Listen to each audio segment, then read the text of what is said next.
Hi guys, কেমন আছো সবাই? আশা করি সবাই অনেক ভালো আছো এবং সুস্থ আছো। তো সবাই চলো আজকে তোমাদের সাথে একটা জায়গাকে পরিচয় করিয়ে দেওয়া হবে এবং সেই জায়গাটি তোমাদের অনেকেরই প্রিয়। তোমরা অবশ্যই ভিডিওর সামনের অংশটুকু দেখে বুঝতে পারছো যে আজকে আমি তোমাদেরকে কই নিয়ে আসছি।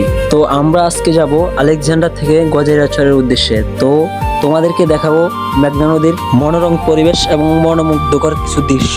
তো সবাই চলো আমার সাথে। চলো, আমিও দেখবো এবং তোমাদেরকেও দেখাবো। আমরা খেয়াল করলেই দেখতে পারবো যে সামনে একটি পুকুর রয়েছে এবং কে পুকুরের জেলেভাইরা যখন নদী থেকে আসে তারা পরিষ্কার হয়। তো ফাইনালি আমরা চলে এসেছি মেঘনা নদীর তীরে এবং কি আমরা দেখতে পাচ্ছি সামনে অনেক সুন্দর মনোরম পরিবেশে মেঘনা নদী দেখা যাচ্ছে।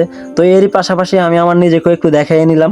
তো তোমরা সবাই অবশ্যই কমেন্ট করবা আমার ব্লগগুলো কেমন হয়। আমি আশা করছি আল্লাহর রহমত এবং তোমাদের ভালোবাসা পেয়ে আমি আরো অনেক দূর এগিয়ে যেতে পারবো। তারই মাঝে আমরা দেখতে পাচ্ছি ছোট একটি ফিশিং বোট ও মাছ ধরার জন্য জাল ফেলছে এবং আমাদের সামনেই ও জালগুলা তুলতেছে, কিন্তু দুর্ভাগ্যবশত আমরা ওর জাল তোলা পর্যন্ত ওয়েট করতে পারলাম না। যেহেতু আমাদের ট্রলার হচ্ছে যাত্রীবাহী ট্রলার, তো আমরা যাত্রীদেরকে নিয়ে আমাদের গন্তব্যের দিকে রওনা দিয়ে দিলাম।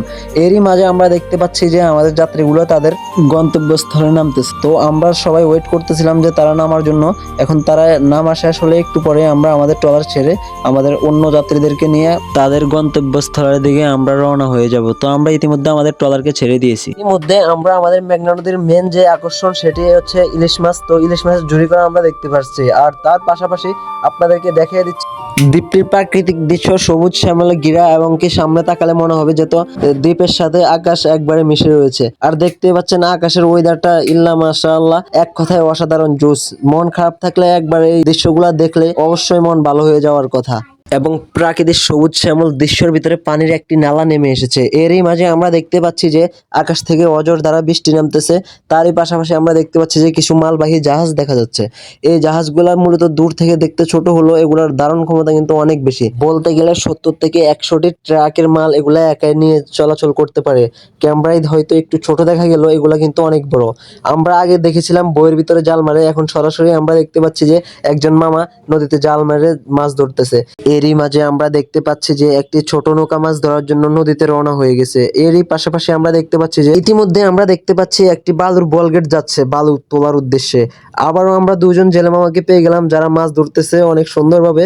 তো আমার দেখে খুবই ইচ্ছা করছিল যে আমিও ওদের সাথে যাই মাছ ধরি, কিন্তু দুর্ভাগ্যবশত যেহেতু আমার সময় নাই হচ্ছে, আমি যেহেতু আমাদের ট্রলার নিয়ে এবং যাত্রী নিয়ে গেছিলাম সেই হিসাবে আমি তাদের সাথে আর যোগ দিতে পারি নাই, কিন্তু আমার খুব ইচ্ছা করছিল ধরতে। এরই মাঝে আমরা দেখতে পাচ্ছি আমাদের মাঝি মামা হাত লাড়িয়ে ইশারা করতেছে, তার অনেক ভালো লাগতেছে এবং কি সে অনেক পছন্দ করতেছে। তো আমার ব্লগগুলা যাদের কাছে ভালো লাগে তারা অবশ্যই আমার কমেন্ট বক্সে আসে জানিয়ে যাবেন।